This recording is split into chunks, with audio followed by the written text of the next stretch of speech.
Welcome to an audience with ISAA. Happy viewing.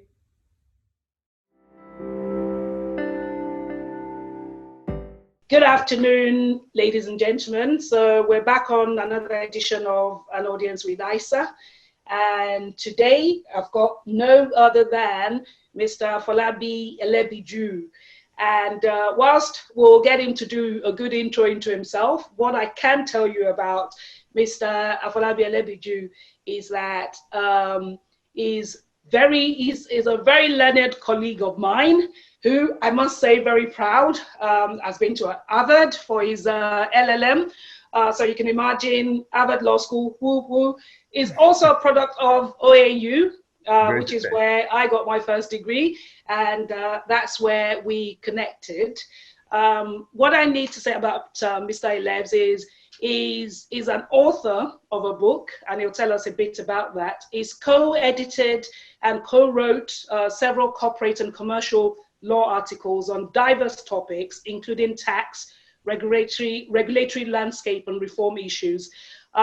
He's also an educator. So in picking up the topic for today, it's about actually the pursuit of purpose. And Mr. Elebiju has really focused a lot of his offline efforts on teen and undergraduate counseling. So welcome, Elebs. So happy to have you on here. My pleasure, Princess ISAA. It's a great honor to be here. Thank you. Thank you. So that's my short introduction into you, and I want you to then introduce yourself. And I was going to say, I keep saying to him, is such a modest person, but his achievements tell itself. So please just give my audience some of what you are. Okay, thank you, Princess. Okay, I'm Afolabi Elebiju. I'm just over 50. I grew up in Ondo. I'm from Ondo State, the riverine part of Ondo State. That's Ilaje, and that's where I had my early years, my early education. Yeah. And after primary school, I went to secondary school in the northern part of Ondo State. That's in Okeagbeakoko, Ajua Grammar School. Wow. A self-sufficient school. I mean, that school was really unique because it was a self-sufficient school. And then I finished up at St. Joseph's College Ondo. After that, I went to University of Ife. Then, at the age of 16, I got into the education faculty in 1983. Did my first degree there, graduated in 1987. And then I was trying to come and study law, which was really my passion, but I couldn't get to do that. So I then was teaching, then trying to write JAMB, and finally I managed to write JAMB again and got back into university, by which time it had become OAU. And then, of course, that's how I got promoted to your class. Yeah, because it wasn't a promotion. You're one of the most serious students in the class, I have to say. Yeah, the promotion was that, I had to write JAMB again. So I got in as if I was an O-level candidate. So when we got in, the Minister of Education, there was a reshuffle, and we had a new Minister of Education who then said, the old policy of if you have a first degree, you can't come and study law. They did away with that. And then that was how those of us who wrote JAMB again were promoted. And I then joined your class. And so, so that's how you ended up in year two. In year two, we finished, then, of course, came to law school, finished in 1995. Then was lucky to join a very good law firm. I mean, it's the best place I could have started my career. That was Olaniwun Ajayi. And so whilst at Olaniwun, I then also did a master's at University of Lagos, an LLM in corporate and commercial law. And then a couple of years at Olaniwun, I branched out to practice on my own for just under a year. And after that, I joined the Business Regulatory Services Group of Arthur Andersen.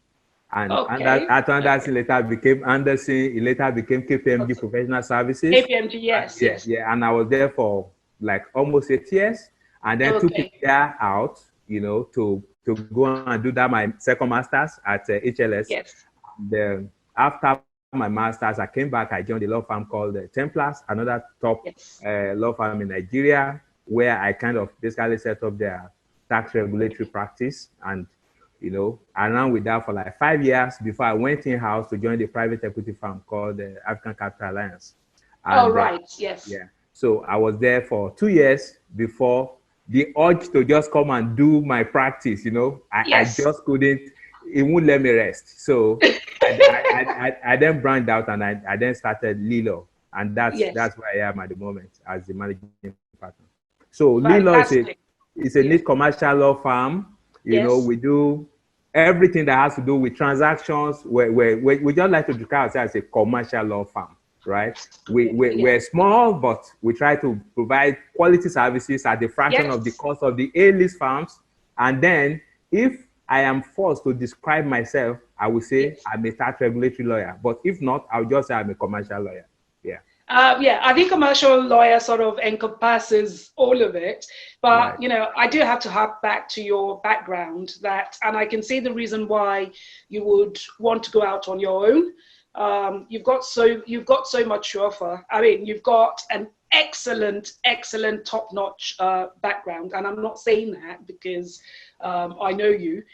Thank you. Your achievement speaks for itself, and the fact that you go about what you do, which I've seen, you're a smooth operator. I have to say that, seeking excellence in every way. So I'm so glad that you're here, and I'm so glad you've given us a good insight into your background.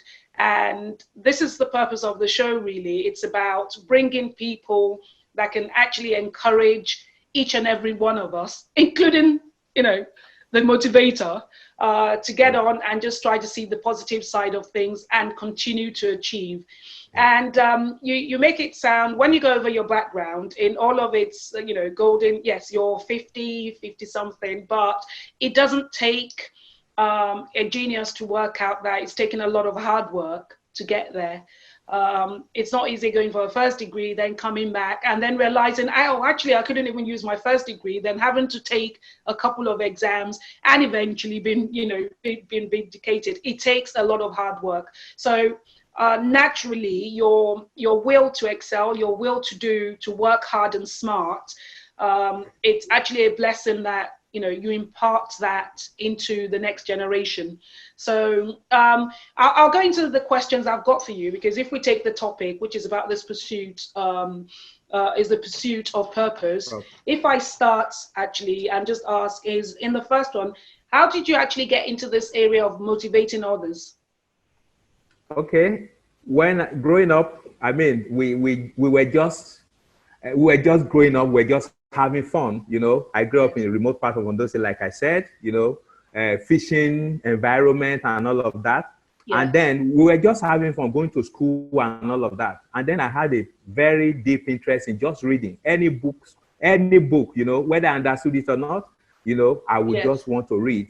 And eventually I got to the point where when I was about to write my O-levels, I was having an argument with my cousin, and who said, look, it's not possible for you to write your O-levels and pass at once. I said, that's a joke. How can you plan not to write, not to pass at once? It's possible to pass at once. So we had an argument, and, lo and behold, we did the exam because we were both in Form 5, and he didn't pass, he just passed some, and I passed all of my subjects except maths. I knew I wasn't going to pass maths anyway. So, So maybe for me, we should make maths as a topic another time. Another time, because we can go on, especially for law students and lawyers. It's It's a little bit of a boogie subject, but go on. Right. So I was able to get my results, and then I was able to also get into university that year. Even though I didn't get into the course I wanted to study, but given the fact that I didn't even prepare too much for the exams, and I was able to get like a 267 and getting at 16, it was considered a huge achievement then in my environment, going to university the year you left secondary school, So from there, people my mates, my friends, younger ones began to kind of look up to me, and I began to see that there were information gaps which hampered them basically. So I began to share with them that, look, this thing is possible. You just need to study. And then by the time I was doing I had some exposure. Being in the university, I was in Faculty of Education, you know.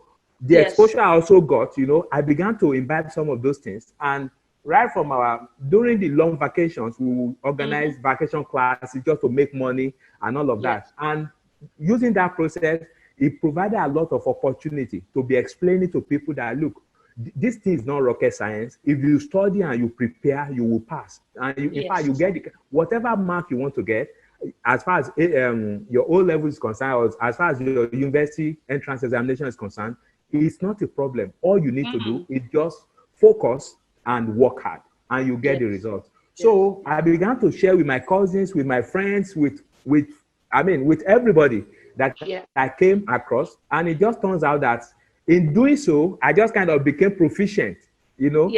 Interestingly, you know, one of the happiest experiences I've ever had in my life was that when in 1984, during the long vacation of 1984, we were doing long vacation classes in a community called Araromi, Seaside in Ondo State. And one of my students, you won't believe, one of my students actually became a lawyer the same day as I became a lawyer. So it's things like that. Exactly. So things like that encourages me a lot. And that I met with some of my friends or younger folks who will say, look, it's not possible. In fact, there's a particular guy who had written JAMB like 5 times. And he told me that, look, Egbon, it's not possible. You know, he's sure he can't pass JAMB. I say, you can.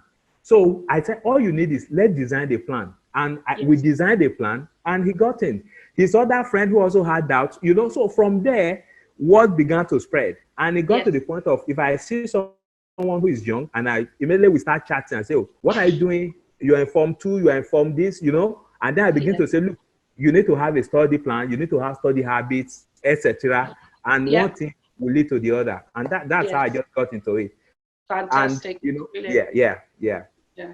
Oh, actually, I can see, you know, what it is, and which is good, is what you do now, you've got to it by a certain level of experience. But I think it's also an understanding that, wow, it was something that applied to you. You know, I think it's the challenging part of your nature when someone says to you, you can't do something, and say, oh yeah, why can't I do it? I'm going to do it. And on realizing that you could do it and wanting to share is actually a gift.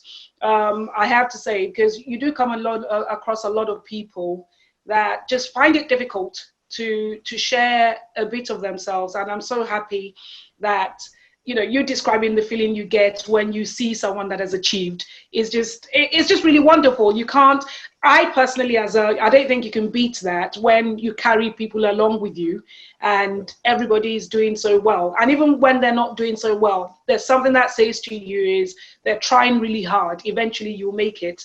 So that's really fantastic. Thank you for that. So I will go in. I mean, that's maybe sort of a diversion, but I'll just like to know is, my next question is, because I know you're a Christian and a practicing Christian, how does the role of religious instruction, how does that play in your mentoring and counseling that you do, and how important is it actually in part of this giving back? Okay. Religious precepts is actually at the core of it. You know, that's not the only bit, but it's a huge part of it. Because what happens is that, you know, the precepts, scriptures, you know, both Christian and Muslim, and I believe some other faiths, they basically lay some foundation and establish some principles. And basically, if you follow these principles, then life is easier. You know, what happens, you know, scripture will say, teach a child the way he ought to go, and when he's old, he's not going to depart from it. So anybody in a father who has like I'm trying to look for when I remember the Italian Latin phrase, you know, somebody who is in the position of a father or a mentor, a guardian, somebody who is senior to another person, definitely owes that person some sort of duty to provide guidance, to provide education, to provide counseling, and all of that.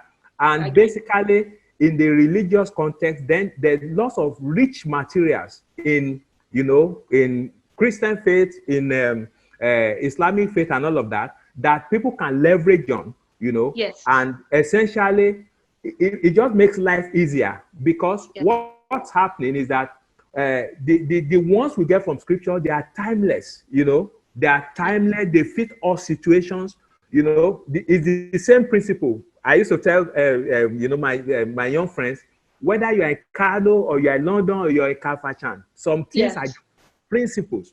If you follow them, you get the good results. If you don't follow them, then, you know, they'll come back to hurt you. So basically, religion is a huge part of it. And then church platforms, for example, you know, through the church, you hear messages, you hear counseling, you hear sermons and all of that. Then youth groups in church, for example, there are all kinds of activities, maybe youth camps, you know, all kinds of programs are organized, counseling sessions. Some are even focused on academics, but using spiritual principles, spiritual instructions and all of that, just to make sure that we're finding a way to impress on these young ones, this is the way to go, you know, just steer them in the right direction. Let me put it that way. Okay, fantastic. So that's good. So I mean, obviously, in the light of where you practice, it does help. I mean, you've said it so many times. It's there's nothing like having a foundation, you know, a foundation that's rooted in the right principles of how you live your life, and hopefully that then helps.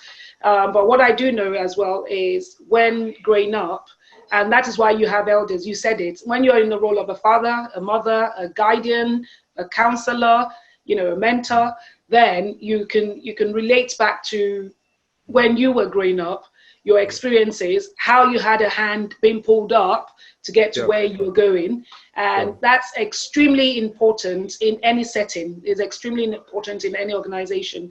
A family structure, you know, church, work, any which way, there's got to be mentors, there's got to be people that pull you along and encourage you to be the best of yourself. So that's fantastic. And actually, I haven't said that, you know, because we tend to focus a lot on the positive, right?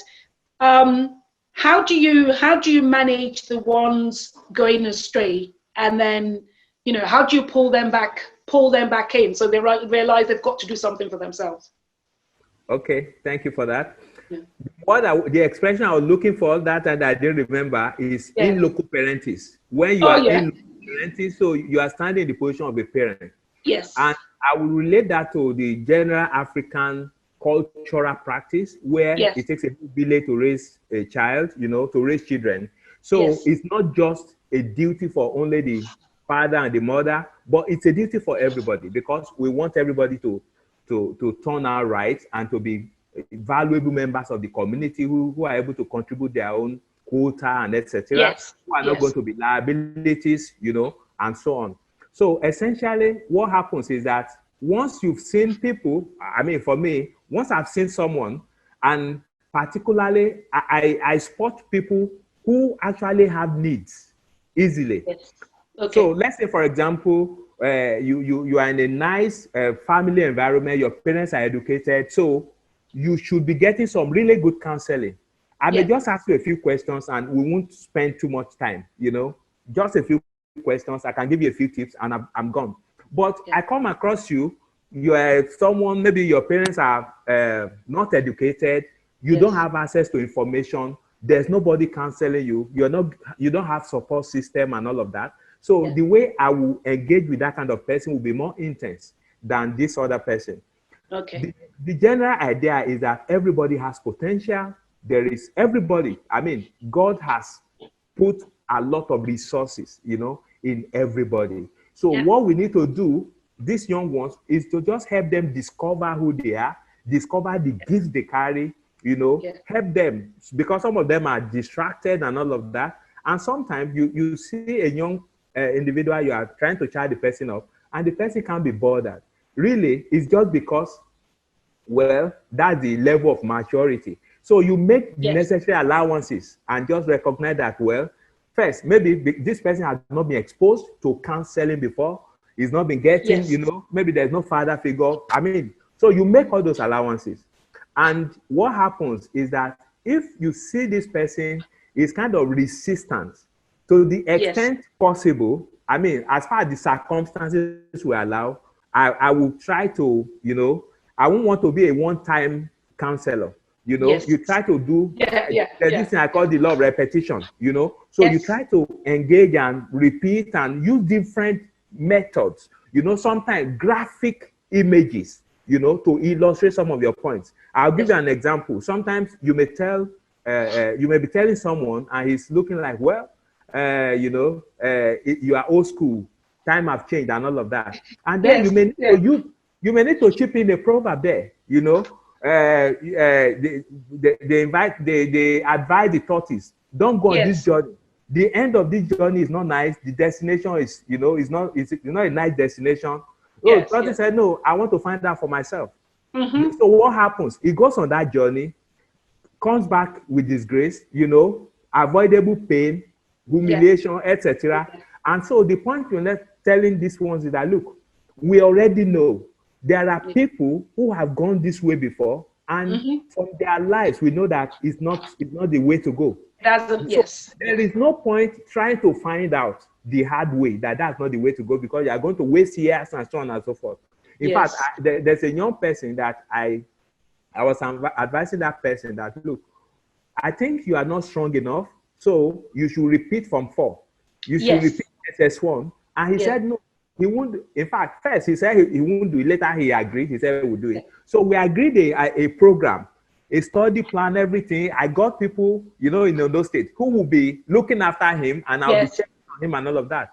So the next time when I will hear something about the gentleman, he said, well, he's not interested, you know. So eventually he decided to do it his own way, and everything I said will happen happened. And then he came back many years later to say, oh, in fact, he acted like a child, you know.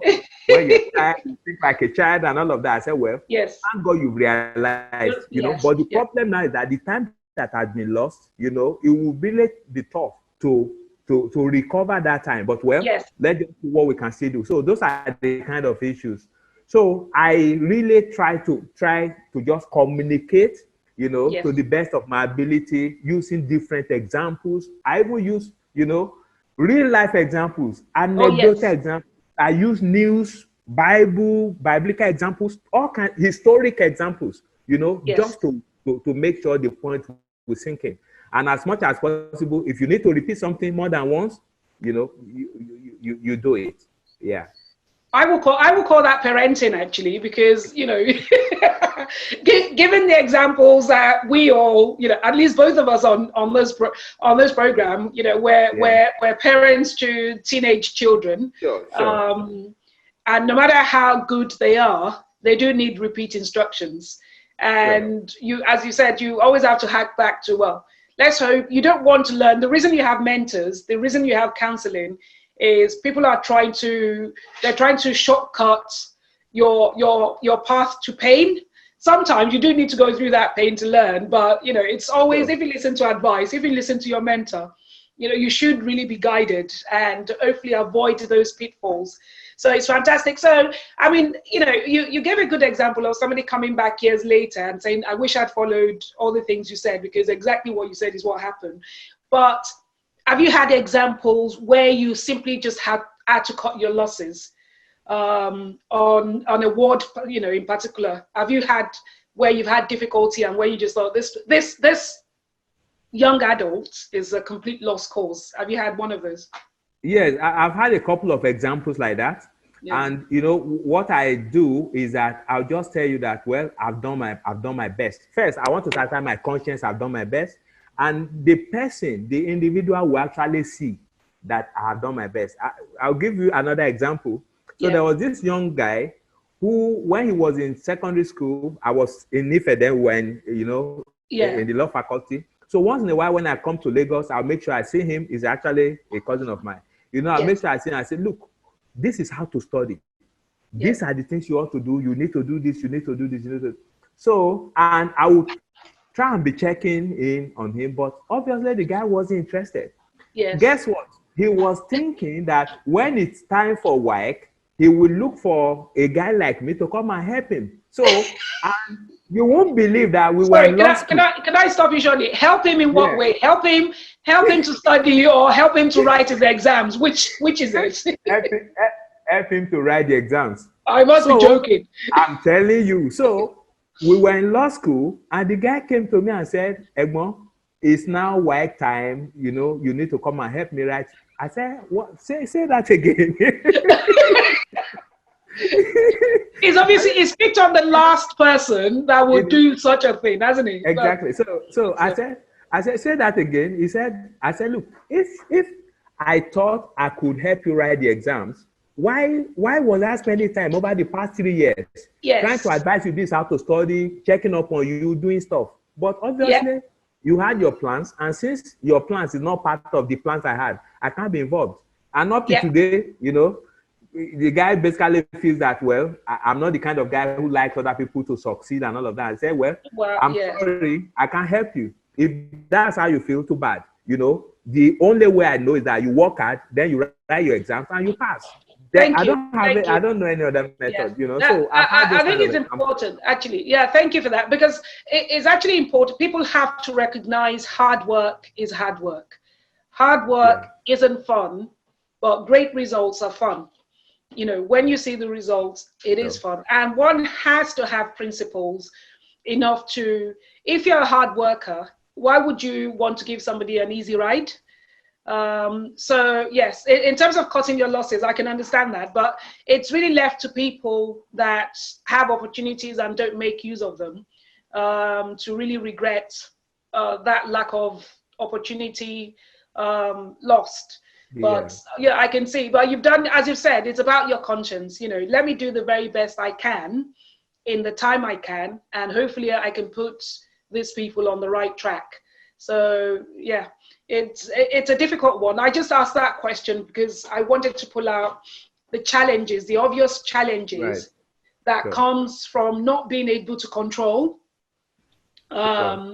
your circumstances fully, and the fact that you've got a young adults there that you're trying to advise but they're not listening means you can only do the very best you can, but you've got to move on at some point and find other people that'll benefit from, you know, from your brand of help that you're offering.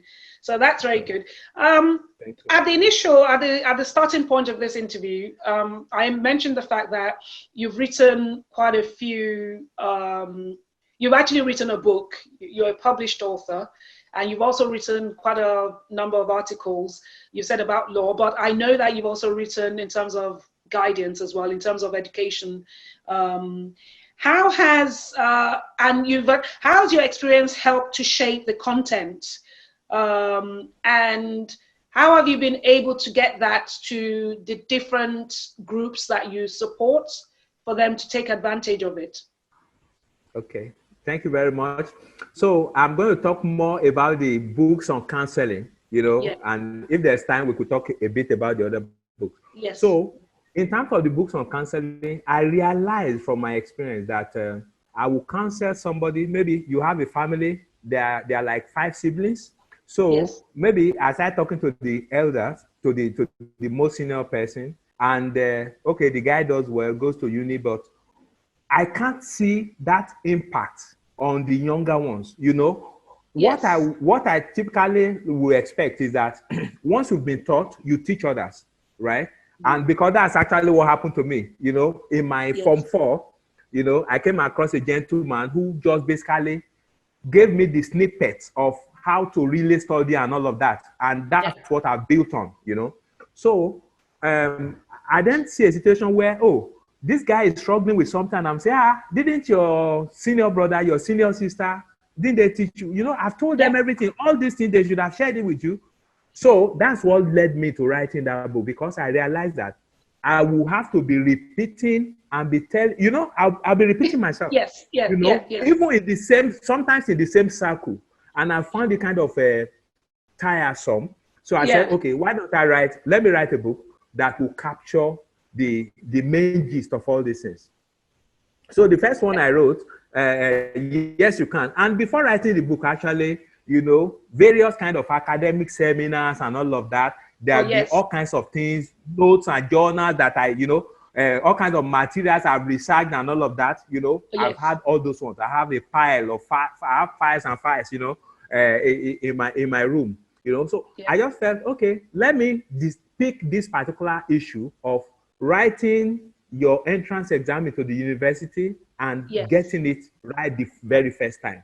What you find is that the statistics is really appalling. The number of people who write the exams, the pass rates is not impressive and all of that. And many brilliant students, some of them, all they just needed is just a little guidance. It's just to know that you approach this thing strategically. You know, yes. You know, they don't get that sense, and because of lack of exposure, they don't have information and all of that. I said, oh, well, let's do this. And again, from interactions in church and with family groups and other people I come across, I just realized that it's something that was necessary. So I then wrote that book. And then many times when I come across someone, I say, oh, I wrote a book. You can look at this book and I just quickly summarize it. So it saves me a lot of trouble. And then I also try to say, well, it's available on the internet. So sometimes when I even go to speak, you know, I just run through. I mean, I had a few other things, but I say, look, everything is there. If you have your questions, bring your questions and all of that, you know. So the second book, which is The Pursuit of Purpose, Maximizing Your University Career, was written as a sequel to that first one. So if you manage to get into university, to study the course you want to study, and to get into the university you wanted, because those are the key elements. You want to get in when you want to get in, you should get into the course you want to do, and you should get into the university you want to do. So you are not just going to get into university because you don't want to stay at home, but you score highly enough to be able to get in, right? That's fantastic, actually. Exactly. So, and okay, if I may just illustrate, part of some of the experience I actually had in writing my entrance exam to go back to university the second time, you know, was very handy. And this is what happened. I was already working as a full-time teacher, and people felt that, you know, there was a policy by the then Minister of Education, Professor Jubril Aminu, that if you have a first degree, you can't go to study law or pharmacy or medicine. So I was trying to get in after my NYSC through direct entry, but I didn't get in that year. And the following year, that policy came up. And as a result of that, it was that I couldn't go and study law anymore. But I really knew that's what I wanted to do. So I said, I'm going to take the exam like I just have O-levels, which was what I did. But in preparing, I realized that I must enter that year. I must make the list that year. So I went all out. I just shut down every other thing. You know, the only thing I was doing, I was going to work and I was eating and sleeping. That's all. You know, so for 3 months, I shut down, I prepared, and I got in.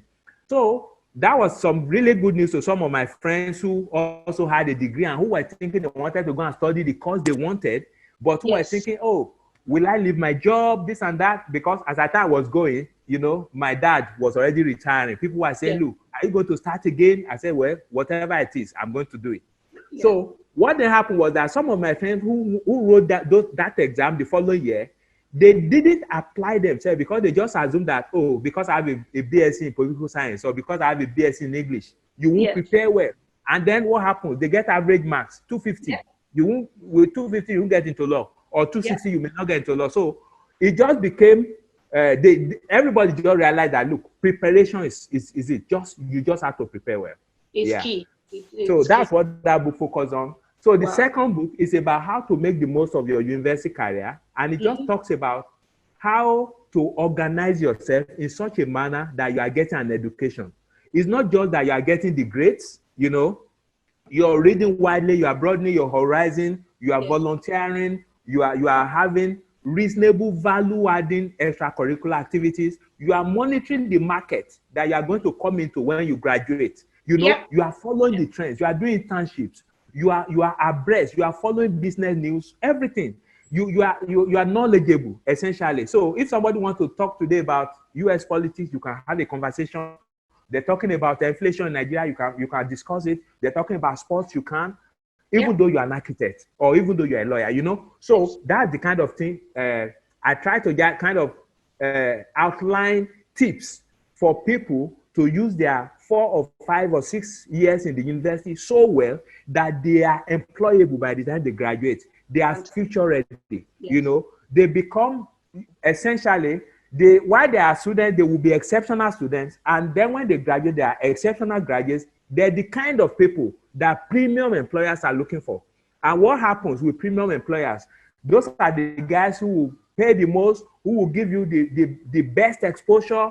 You know, your career trajectory will be fantastic, etc., etc. The best foundation you can have is actually to start your career in those kind of places. But there is a lot of competition getting to those places, getting employed, you know, by those guys. So how do you prepare yourself to stand out in a crowd of people? You know, I speak to you were talking about teenagers. You know, my kids at the moment, they're three teenagers and one who is going to be 20. So I can say they're just 4 teenagers, right? And what you find is that this thing, I tell them that in this generation, competition is actually is much more right now. It is. Even though distraction is also a lot, but with the right amount of discipline.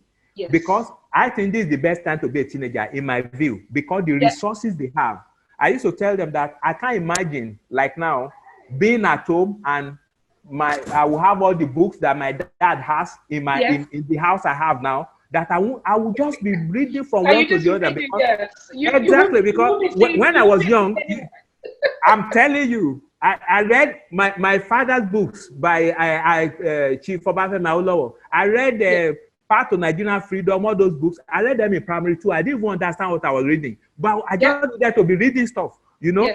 So it's all about, okay, you're in the university, you are working hard as a student to get the grades, and it's not just to get the grades. You must have a sound understanding of whatever field of study you have, because when you come out, you mustn't be counted among the half-baked graduates that they talk about in Nigeria. You know, you must be thoroughbred, you must be sound, you know. And at the end of the day, that's how you earn the respect of your colleagues. You become a hotcake.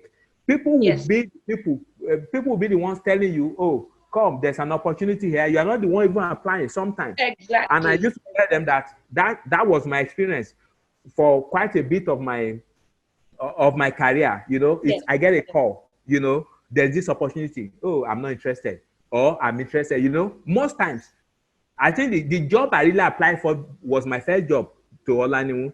You know, all other jobs, it's a call. Somebody who has heard about you were poached from people that could see there. Exactly. You know, I actually see this, and following on from what you said, and I know by the time you went to Harvard, that was your second master's.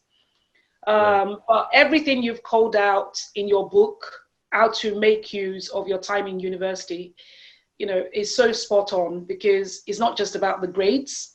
And actually nowadays, I want to say, when you went to university, probably maybe when our dads when they went to university, you know, it was still it was all very new.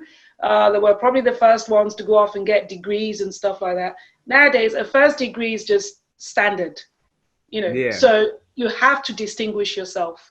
And you can't just do that. It's when I look at my kids' grades, and actually I have to say from my sort of generation, having all-round A's is pretty standard. You know, there has to be something that separates you from the rest. And so that book, to go from yes, you can, making sure you can actually pass your O-levels, your whatever they call it now, GCSEs, IGCSEs. And then when you then get in, you can't afford to be laid back. You can't afford to be dismissive. You have to work hard. And the things you've listed there are the top things. What are your extracurricular? You have to be getting the grades. You have to have internship. You have to go way above and beyond the average to be able to succeed. And you know, I hope this video really gets really far and wide, because your last key points are the things I tell all the young people around me. You know, there's got to be, you want people to be running after you. You want them to be calling you for opportunities. You don't want to be running after anyone for opportunities. And the only way you're going to do that is to do all the things you've said. You know, everything you said, Mr. Elebs, is just the way it is. There's no shortcut. You have to effectively engage your brain to deliver. So it's absolutely brilliant. So those two books, I mean, I've come across, because you did share the last one with me, and I'll be really happy to get those books as reference. Whilst I know they've been written with Nigeria in context, but it's so applicable to any of our teenagers, any of our young adults all over the world, because the principles are still the same. So I would like to get copies of those and make sure I can share it with people. I've just got one more sort of question around counseling and mentoring, and then we can just take some general questions as well. Given that you're an educator, given that you're an educator, you're a practicing lawyer, a corporate consultant, obviously the bar for you is quite high, right? And a lot of this comes down to academic excellence, which is still happening, because I know that you keep studying, you keep writing. So when you're dealing with young adults that simply have no interest in academics, how do you still help them maximize their potential? Okay. You know, at the end of the day, our gifts can be different. So, and I'll look at it from different angles. One way is that somebody who, for example, just as a matter of interest, you know, says, oh, I already know what I want to do. I want to be a fashion designer. Yeah. If I'm engaging with such a person, this is how I try to sell the academic part. I'll say, look, it's absolutely solid to be a fashion designer. And if that's your gift, please go all out for it. So I will never discourage anybody from pursuing whatever area of their gift, you know. Yes. But what I would say is that, look, to be a leading and exceptional fashion designer, education cannot be, it can never be a handicap. You can never be at a disadvantage if you are educated, you know. So for the sake of excelling in your choosing field, which is doesn't have anything to do with education, you need education. So if you're a fashion designer, you're a graduate, I mean, it just helps, you know. It helps with everything, with your marketing, with your branding, with everything, you know. So, and there's a way you even enhance the chances of success in that profession, you know, if you are educated and you've gotten exposure. So that's one way to look at it. The other way to look at it is that, you know, in life, you keep your options you should have options, right? Don't box yourself into a corner. So someone says, oh, I want to be a fashion designer. What if something happens and you're unable to become? You should, at least at the point of getting educated, let your options be as wide as possible, because things can happen, you know? So at the end of the day, I also say that the skills you learn now, for example, applying yourself, it can be, you need to apply yourself mentally, you need to exercise discipline, all kinds of things. These are skill sets that even if you're a fashion designer, you need them too. Because you won't say you're a fashion designer, then you can be sloppy with your work. All you need to do to ruin the business is to deliver shoddy work. Your clients will run away. You know, so these principles, which you could have imbibed through your academics, they are transferable to your work. That's the key word. Transferable skills. Exactly. So these are some of the things I try to tell people that, look, you know, I remember there was a gentleman, he was my driver, and we used to have issues and all of that. And one day he said he was resigning, that he's going to go to printing. And I said, my brother, it's not an issue of you're a driver or printing. The issue is that there are some issues about work ethics and work attitudes, your perspective of life, that even if you don't fix these things that I'm talking about now, when you go to do printing business, they will follow you. And when they follow you, they're going to inhibit your success as a printer. So don't take it personal, you know. It is that there are things you need to work on. And whatever environment you find yourself, even if you go to America and you are still working with this kind of mindset, you will be limiting yourself. Exactly. Very So much so. that's how I look at it. Yeah. And if I may just chip something in, I tell my mentees, and including my kids also, I tell them that, look, there is no alternative to being a sound person. That it is suicide. It's nothing short of suicide, to think you can be cutting corners. It's not going to work. So don't even try to find out. Yes. The way you should find out that it pays to be diligent. In fact, there was a video that was circulating 2 or 3 years ago, and I shared it with my kids. It talked about one doctor, a very good doctor, an exceptional surgeon in the UK. Exactly, a colorectal surgeon that they use the word that he's irreplaceable. Therefore, when he fell ill, they took all care of him and everything. So I now told them that, what does this mean?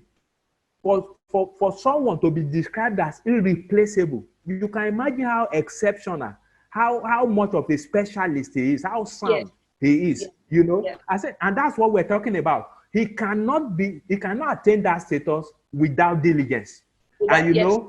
Diligence is a man's most treasured possession. That's what the Bible says. So there is no other alternative. We just can't do without it. Yeah. Okay. And I'm telling you. Yes. Okay. Yeah. Sorry. I'm telling you. I wish, and I can use myself as an example too. The things that I've been very diligent about, I've had very impressive results on them. The things that I've been lazy about, I have results that I'm not proud about concerning them. You understand? So I know the score, and that's what I try to tell these young ones. If you work hard, you get good results. If you are lazy, you won't get. And I can point to examples of when I've been lazy and I didn't get results, So that's it. So you have to decide where you want to be. Okay, and what I'll just emphasize in the last points that you made is it is right. Diligence has nothing to do with how academically gifted you are, or whatever opportunities that you think you can take. Diligence means you apply yourself to whatever it is that you do, and you will see the results. Right. So I just wanted to tease out, really, because in giving say your books, in someone like you who has excelled both academically and in other areas, people can usually come up and say, well, that's because you found it easy. I'm sure you didn't find it easy. You worked.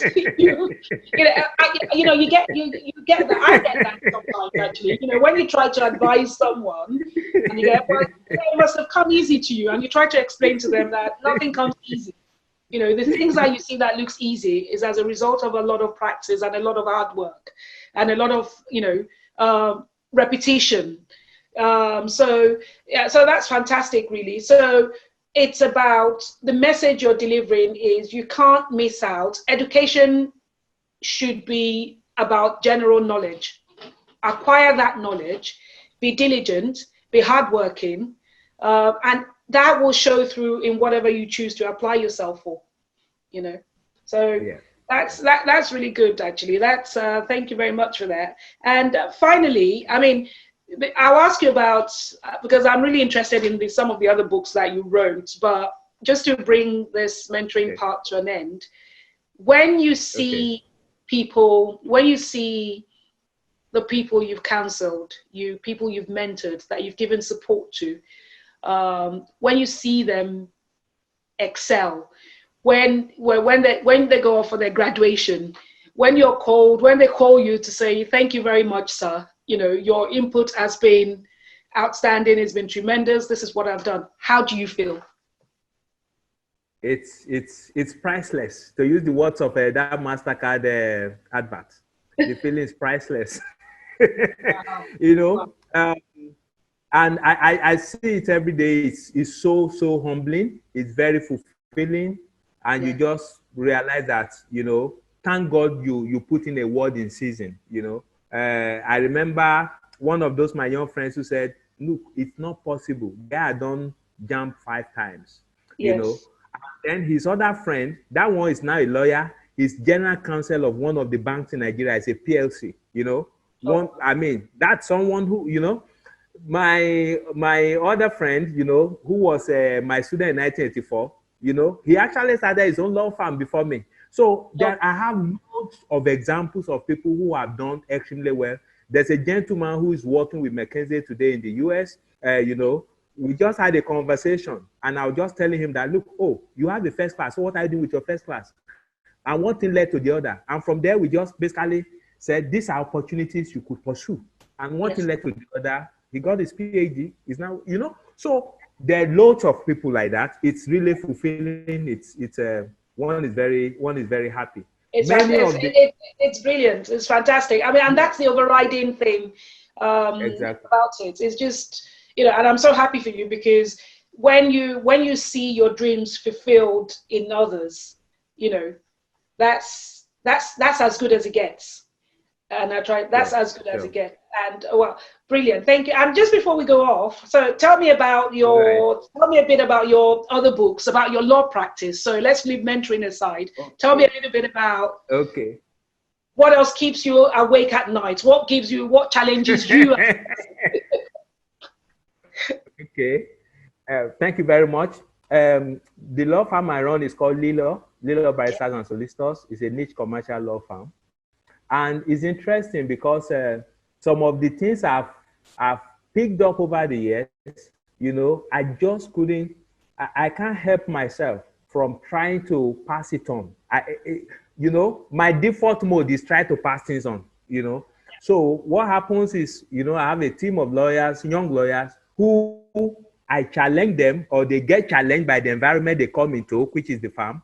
And then we say, look, we're a young firm. What are the things we need to do in order to let the market take notice, you know, and all of that? So one key element of what we try to do is to write.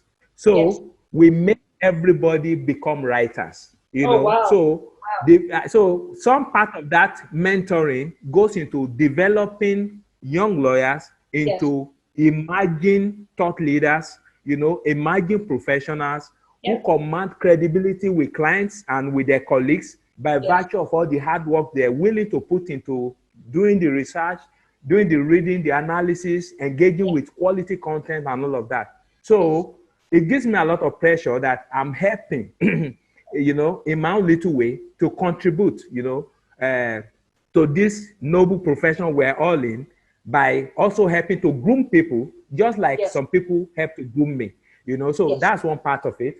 The other part of it is that, okay, we get published, and some of those things, okay, if I may start with that, my book, I wrote that book, basically it's called Promoting Country Competitiveness Through Sectoral Reforms, Case Study of Nigerian Mobile Telecommunication Sector, 1996 to 2006. So that was a study of the changes that we made as a country in our telecom sector, all the regulatory and legal changes that we made. And then we saw the telecoms revolution. And the book is basically saying we could use that as a signpost of what we could do in other sectors. And during the Obasanjo era, he tried to do a few things in other sectors. He tried to do a bit of it in power, although not as successful as telecoms. He tried to do the same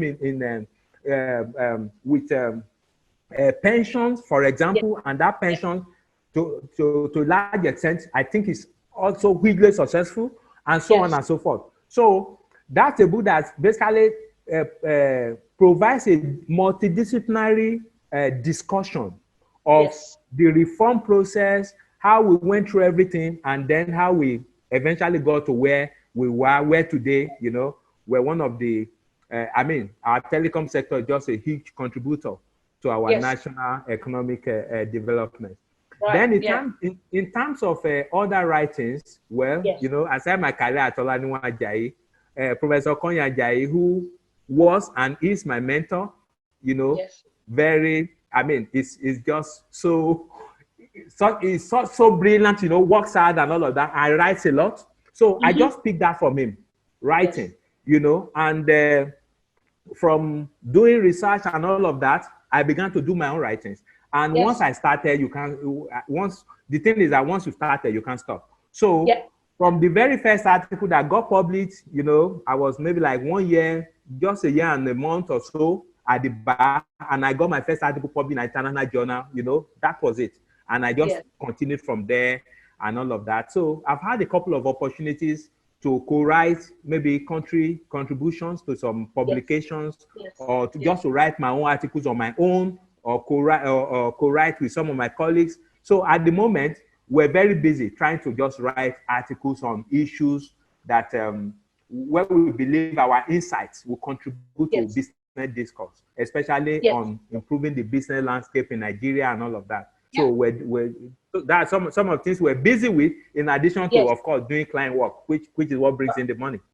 Money, yes, fantastic. I mean, I wish legal barristers and solicitors a huge amount of progress, and I can see kudos coming your way. It's already here, but you know, I see you contributing a huge amount to the Nigerian landscape in your areas of expertise. And, you know, thank you so much. Everything about you inspires so much in upcoming, in me, in the people I know surround you. You know, we're absolutely in awe of you. And I know you transfer that to a lot of the work you do.